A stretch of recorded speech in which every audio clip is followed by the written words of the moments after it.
Hello welcome, this is Sabbir, instructor of mega civil engineering. আমাদের এই পর্বে মেক ইউনিক নিয়ে কথা বলবো। মেক ইউনিক থেকে আমি একটু বোঝাই, যেমন প্রিভিয়াস ভিডিওতে আমরা দেখছি গ্রুপ এন্ড কম্পোনেন্ট, এটার পার্থক্য দুইটা দেখছি না। সেই সাথে আমরা আবার স্টেয়ার কেসের সাথে যে স্টেয়ারটা বানাইছি, তো ওই স্টেয়ারটা বানানোর সময় কিন্তু আমরা হ্যান্ড রেল বানাইছিলাম। হ্যান্ড রেল বানানোর ক্ষেত্রে আমরা কম্পোনেন্ট ব্যবহার করছি। এখন ওই কম্পোনেন্ট একটা চেঞ্জ করছি, মানে সবগুলো চেঞ্জ হয়ে গেছে কম্পোনেন্ট বানানোর পরে। খেয়াল রাখবেন বিষয়টা। তারপরে কি হয়েছে যে সবগুলো চেঞ্জ।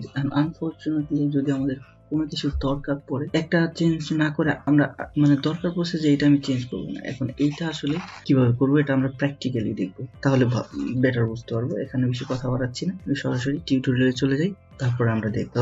Let's go.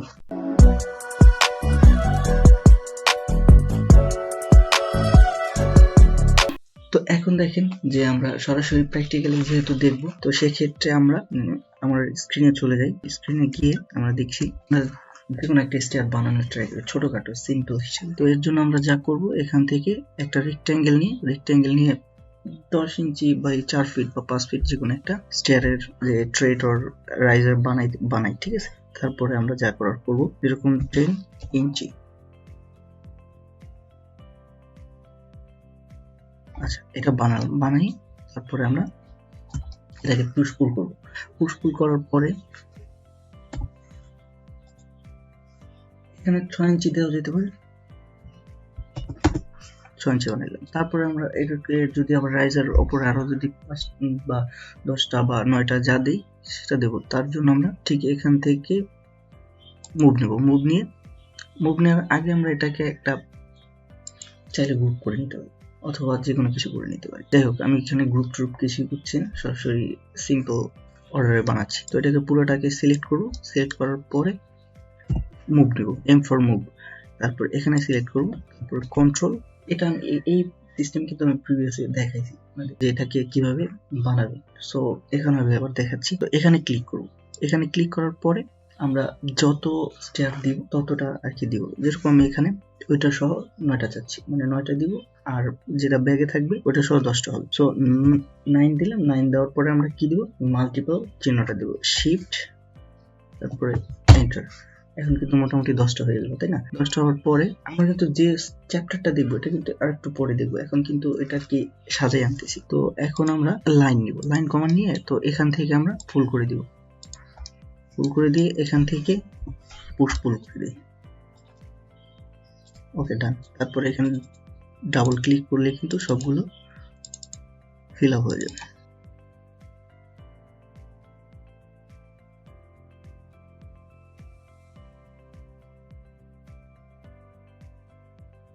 ওকে, এখন কিন্তু কমপ্লিটলি শেষ। তারপরে আমরা কি করছি, এটাকে হ্যান্ড রেল দিয়েছি, তাই না? গ্রুপ করে ফেলি।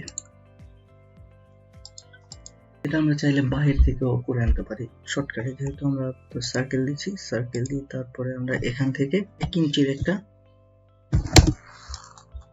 নিয়ে তারপরে আমরা কি করব, এখান থেকে পুশ পুল করবো। হ্যাঁ, পুশ পুল 4 ফিট। ওকে, ডান, তাই না? এখন এটাকে আমরা সবগুলো সিলেক্ট করলাম, এক কম্পোনেন্ট দিলাম, এটা সিম্পল নাম চেঞ্জ করলাম না, তারপরে এখানে থাকবে। তারপরে আমরা এখান থেকে যেহেতু বা এটাকে যদি আমরা এল দিই, এখানে আমরা 2 ইঞ্চি দিয়ে দেবো, ঠিক আছে? 2 ইঞ্চি। আচ্ছা, 2 ইঞ্চি এন্টার। আবার এখানেও একটা মিড পয়েন্ট বরাবর 2 ইঞ্চি দেবো, রেফারেন্স আকার। ওকে, এখন আমাদের এখানে কিন্তু নেওয়া শেষ। ঠিক এখান থেকে নিচ থেকে আমরা এটাকে কপি করার ট্রাই করব, তাই না? তো কপি করার জন্য এম নিলাম। তো মিড পয়েন্ট সরাসরি এই মিড পয়েন্ট থেকে আমরা এখানে বসিয়ে দিলাম, তাই না? বসিয়ে দিই। দেন এটাকে আমরা চাইলে আবার, যেহেতু ওই যে কপি করবো বলছিলাম, যে কপি করার জন্য আমরা যা করবো, যে কপি করবো, তারপরে আমরা কম্পোনেন্টের মেক ইউনিক বিষয়টা এখানে দেখব। তো এর জন্য যেহেতু কপি করবো এটাকে, এর জন্য আমি একটু হাইড করে দিচ্ছি, এটাকে হাইড করে দিলাম, ঠিক আছে? হাইড করে দিয়ে দেন আমরা এটার প্রয়োজন নেই, তাই না? এটার প্রয়োজন নেই, জাস্ট এটার প্রয়োজন আছে। তো এখান থেকে ক্লিক করলাম, মুভ নিলাম, মুভ নিয়ে মিড বরাবর এখান থেকে আর কি নিলাম। তারপরে কন্ট্রোল প্রেস করলাম, কন্ট্রোল প্রেস করে ঠিক একদম এইখানে নিলাম, এইখানে নিয়ে তারপরে আমরা ওই আগের মতোই মাল্টিপ্লাই করবো। ওকে, মাল্টিপ্লাই করলাম। এই যে এখন দেখেন কিন্তু হ্যান্ড্রেটা হইলো। হওয়ার পরে এখন আমরা এটাকে আনহাইড করে দিই, মানে এটার প্রয়োজন নেই আমাদের, দেন আমরা আনহাইড করে দিলাম। ওকে, ডান।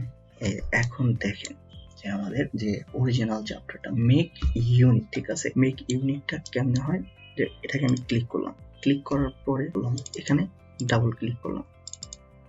ওকে, ডাবল ক্লিক করলাম, তারপরে পুশ পুল নিলাম। পুশ পুল নেওয়ার পরে দেখেন এখন কিন্তু এই যে এটাকে চেঞ্জ করতেছি, তাই না?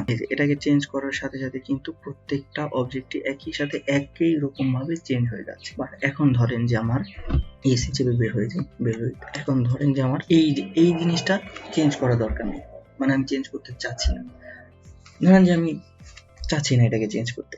তো এর জন্য আমরা কি করব, ঠিক এটাকে ক্লিক করব, ক্লিক করে দেন মাউসের রাইট বাটন প্রেস করব, প্রেস করে দেন আমরা মেক ইউনিক করে দেব। That's the final example. So এখন যদি আমরা এখানে আবার ডাবল ক্লিক করি, ডাবল ক্লিক করে পুশ পুল করি, পুশ পুল করার পরে দেখেন এখানে যেতে হবে, এখানে এই যে চেঞ্জ হচ্ছে, দেখেন এখানে একটা ম্যাজিক দেখুন। তো এই দেখেন ওই যে একদম যেটাকে আমি মেক ইউনিক করলাম ওটা কিন্তু চেঞ্জ হইল না। আপনার এখানে যেটা যেটা দরকার পড়বে, আমি এটা চেঞ্জ করবো না, মেক ইউনিক করে দিবেন, দেন কিন্তু আর চেঞ্জ হবে না। এটা যে মেক ইউনিকের most important part. I hope পুরো টিউটোরিয়ালটা আপনি বুঝতে পারছেন, এবং এট দ্য সেম টাইম যদি না বুঝে থাকেন নিচে কমেন্ট করুন, আমি তার রিপ্লাই করবো। ভালো থাকবেন, আল্লাহ হাফেজ, আর আমার জন্য সবাই দোয়া করবেন।